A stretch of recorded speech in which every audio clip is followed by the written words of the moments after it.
Hello, and thank you for joining us as we take a quick look at the upcoming revisions to AG 49A. We're going to briefly discuss what's happening, why it's happening, what it means, and we'll go through a few FAQs at the end of this.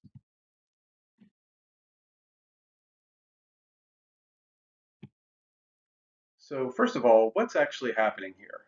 There are some upcoming revisions to AG 49A that are going to go into effect on May the 1st, 2023. They are intended to bring a quick fix to index UL illustrations that use non-S&P 500 index options. But the question is, what actually needed to be fixed quickly, though? So first of all, a brief history of AG 49 would be helpful before we discuss the revisions to AG 49A a bit further.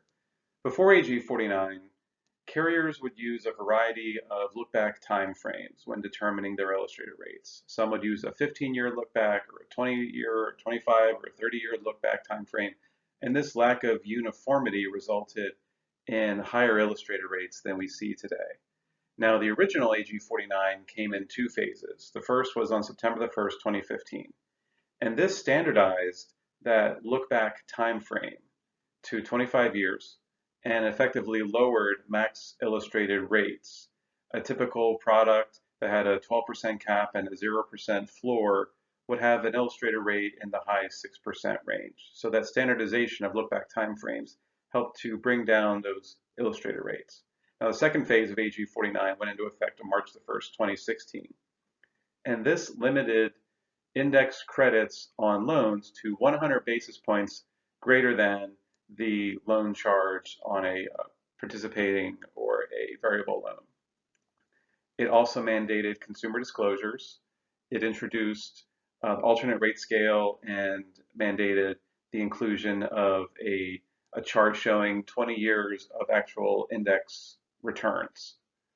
Now, after AG 49 went into effect, we saw more and more carriers come out with multipliers and cap buy-ups and other types of enhancements.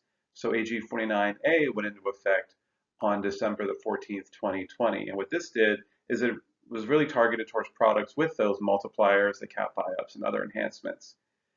And any bonuses that the idea was that they should not illustrate better than products without those enhancements. So why are there changes happening to AG 49A? Well, after AG 49A, we saw more and more IUL products that would use proprietary volatility control index options that would illustrate more favorably than the S&P 500 index options, particularly when used with bonuses that are not tied to index performance, because AG 49A was really targeted again towards multipliers, cap buy-ups, and enhancements tied to index performance. Now let's look at an example at what's been happening. Now this chart shows a hypothetical side-by-side of two different index options under current AG 49A guidelines. While the S&P index option has a hedge budget of 475, again, hypothetical example, the volatility control index option has a hedge budget of 3.75. Now, what's been happening is the illustrated leverage, which is prescribed under AG 49A for the benchmark index account, which typically is the S&P 500, that is mandated to be no more than 145%. So the way the max illustrated rate is determined is you multiply the hedge budget times 145% illustrated leverage or option profit, and then you come to the 6.89% max illustrated rate. On the volatility control index, you see the lower hedge budget, which is reflective of the lower costs of hedging the volatility control index options. You see an illustrated leverage or option profit greater than the 145% though. So when you multiply the hedge budget number times that number, you come to a max illustrated rate of 6.12. Now we've seen more and more volatility control index options include a bonus in them. This particular example is reflecting one that has a 100 basis point bonus. So when you factor that in, now you see how the volatility control index option illustrates better than the S&P 500 option. So the revisions to AG 49A will require life insurance companies to calculate the illustrated leverage or option profit for the benchmark index account, typically the S&P 500. It will require that number to be applied to all index options, including proprietary volatility control index options. So in this example, again, you see the hedge budget, 475, volatility control of 375. Now in this particular example, again, hypothetical, this is going to reflect lower market volatility environment, a lower market volatility environment where they're both using the 145% illustrated leverage. Multiply 475 to 145, you get 689. Multiply 375 to 145, you get 544. Even when you factor in a 100 basis point bonus, you see the S&P option is now illustrating better than the volatility control index option.